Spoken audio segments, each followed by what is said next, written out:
Sunday eno ku Delta TV tusobwa okusaba ku okutuuza omusumba wa matazi church Katwe omujja Rev.Fredrick Lubega wano ku Delta TV tukole okusaba kwa kutandika essaawa nyeezi okumakya era nga kujja kulemberwamu Ssaabadinkoni w'Emmengo Venerable Canon Isaac Kijambo era nga kujja kuweerezebwa butereevu ku mikutu gyaffe gyonna. Weegatte ku Katwe matazi church mu kusaba kuno. Delta TV tukole tusobwa ku Delta TV nga kiwagiddwa.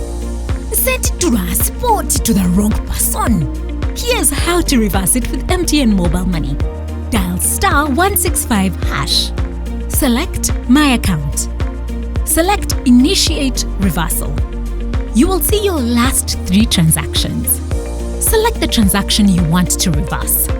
Enter your mobile money PIN and you'll get an SMS confirmation that the transaction has been blocked from being withdrawn. And that's it. Please note, only transactions that haven't been withdrawn can be reversed.